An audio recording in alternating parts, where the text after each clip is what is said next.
Dr. Doreen 𝗟𝗢𝗓 is the Dr. Doreen is an expert in autism. Doreen 𝗟𝗢𝗓. Dr. 𝗟𝗢𝗓. Dr. Doreen 𝗟𝗢𝗓. Dr. Doreen 𝗟𝗢𝗓 is a visionary in the field of autism. Now you can ask her questions on Ask Dr. Doreen.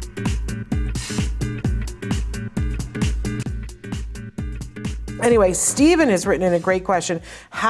Stephen, I struggled with this. I still struggle with this. How do you know when to accommodate your autistic child and when to push them? My son doesn't like bright light and asks for sunglasses. But you could apply this to so many different things. When do you push? When do you accommodate? I love that. I love this question so much, because it goes back to being fair. That's right. It goes back to balance. Everything I talk about is this. So you basically want to just, accept the fact that what you're trying to do is and this is for parents who actually want to do this, right? Because I think yesterday I was having a conversation about this with someone where they were talking about how they felt that all individuals on the autism spectrum should have the choice of whether or not they want to change or should be changed. And I said, yeah, I agree with that to some extent, but I also feel that we all live in one society and we all don't have every choice. For instance, in the morning, maybe I get up and I just feel like going out in my nightgown. But that's not a choice I have. I can't do that. I can't come to work that way. Why? Because society will judge me, I won't get opportunities, et cetera, and it's just kind of ridiculous, right? So I have Although to I'm always out in my front yard in my nightgown. Everyone in our neighborhood has seen me in my nightgown. I apologize. But I'm just saying, it's like there are rules, right? And so you have to kind of adhere to those rules no matter how hard they are. We all do.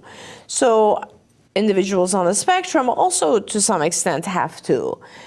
And on the other hand, we also, all of us have things that we use to accommodate how we go through life.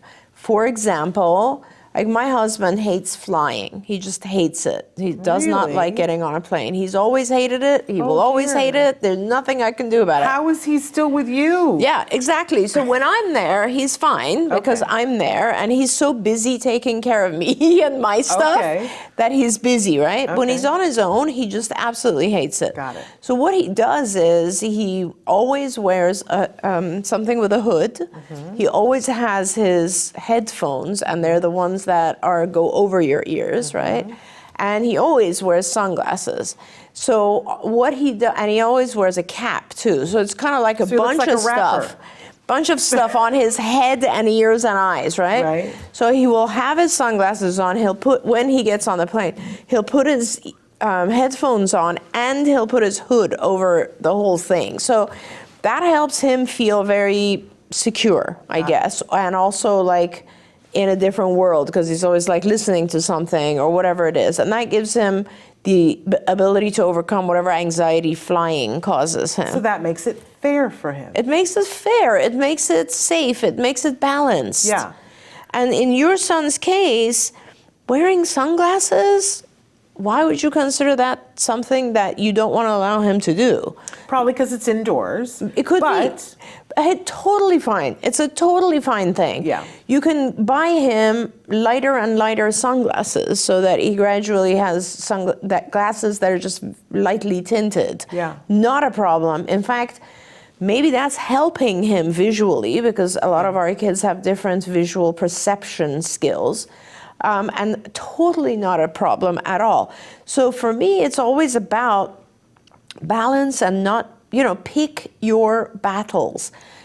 If your son did what my husband does, would that then be concerning for you just because he has a diagnosis? And that's what I mean. Like, if you have a child, and we start to judge them a little bit too harshly, right? And it's kind of like, I remember, I will never forget this. It was years and years ago. I was a student at UCLA, and I remember so we had this floor, the 5th floor of the psych department, and 𝗟𝗢𝗧'𝗦, who was my mentor and dear friend, his office was here. My office was 2 doors down. And then we had a bunch of rooms that we called clinic rooms. And so I'd go back and forth between the various clinic rooms, and occasionally I'd go in to check something with him and so on. So I go into a clinic room and there's a child there, or teenager, young teenager, and he was, he had a pencil and he was tapping this pencil so rapidly. And I just told the therapist, I was like, you got to stop this, like stop that behavior. And like, let's teach him something that's incompatible with that. And then I left the room and I went to visit Ivar, and he was doing exactly the same thing. And I remember thinking, wow, I just made a judgment because that individual has a diagnosis. Right. Otherwise, tapping a pencil is pretty acceptable. Yeah.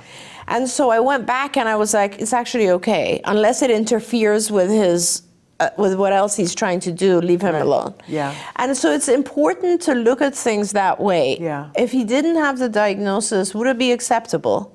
There we go. And that's when you don't push anymore. Okay. We tend to push because we become too picky. I've had that with so many parents. So many parents are like, but is this okay? Like, another good example is just the amount of time on an iPad. Yeah. Parents will always ask me, we only give him an hour, but we were told that's not okay. And I'm like, every 10-year-old will have at least an hour. I don't know what's wrong with that, as long as he's willing to give it up. It's a great thing, actually, because it's a reinforcer. You don't want to prevent our kids from having access to their reinforcers. Yeah. So just balance. The answer is always balance. There we go. Don't forget, you can watch Ask Dr. Doreen live every Tuesday morning at 10 a.m. Pacific time. We hope to see you there.